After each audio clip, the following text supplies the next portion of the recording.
L'ensemble des écoles, avec ou sans prépa, master, IAE, IEP, MBA. Tous les établissements sont répertoriés avec des fiches pratiques notées et classées. Le spécial Grandes Écoles sur 40 pages, c'est dans Challenge.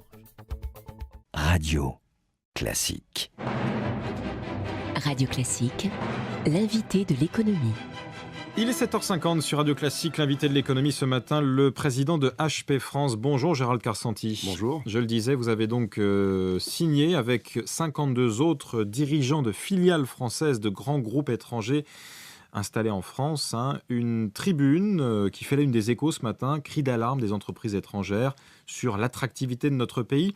Racontez-nous d'abord, avant de rentrer dans le vif du sujet, comment ça s'est passé, comment vous avez décidé, vous tous, 53 dirigeants de filiales françaises de groupes étrangers, de signer cette tribune.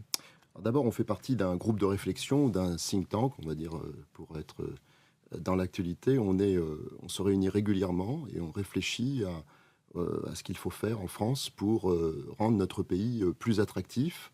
On a tous en commun une passion pour la France et une certitude, c'est que la France a des atouts considérable pour réussir dans la compétition internationale. Et donc en fait les États de la France, qui sont une journée une journée consacrée en fait à cette réflexion, c'est un peu une synthèse au fond, et une synthèse qui s'est faite autour de 4 thèmes majeurs.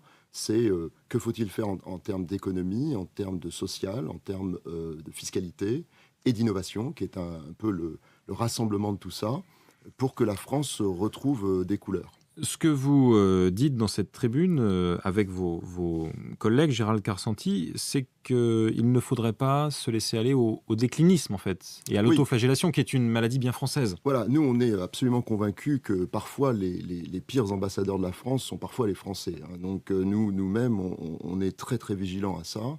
Notre volonté, c'est de dialoguer. On invite régulièrement des membres du gouvernement, que ce soit le précédent ou celui-ci.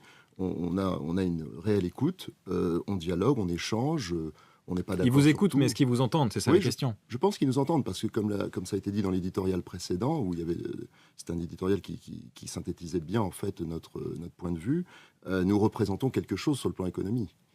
100 milliards d'euros de chiffre d'affaires. Voilà, donc c'est quelque chose qui est important. Je dirais quand même que autant le texte est fidèle puisque c'est un manifeste, autant le titre correspondait pas exactement à ce qu'on cri d'alarme. Bon, c'est un petit peu vendeur. Nous, c'était plutôt le titre qu'on aurait vu, c'est plutôt croire en la France. Voilà. Quelles propositions concrètes faites-vous pour que justement on puisse davantage croire en la France que c'est le cas actuellement? Alors nous, on a fait le groupe que je représente, et en particulier les sponsors en dehors d'HP, Adecco, Accenture, Siemens et tous les autres signataires. On a fini finalement ces États de la France par des propositions concrètes, puisque comme ça a été dit précédemment, nous sommes des dirigeants, on est aux commandes, mais en même temps on est un observatoire unique, puisque nous ne sommes pas uniquement en France, nous sommes en France, mais faisant partie de groupes internationaux. Vous avez ce double regard, intérieur-extérieur. On est obligé de vendre la marque France, on va dire. On n'a pas le choix.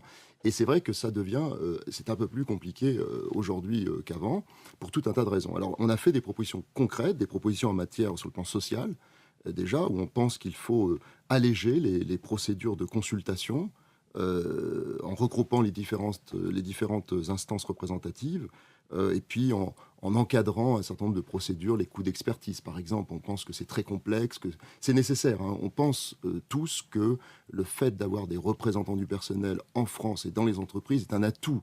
Parce que d'un côté, il y a la direction qui fait son travail, et puis de l'autre côté, les instances qui représentent les salariés. Mais encore faut-il l'encadrer, l'alléger, le rendre plus souple et plus efficace.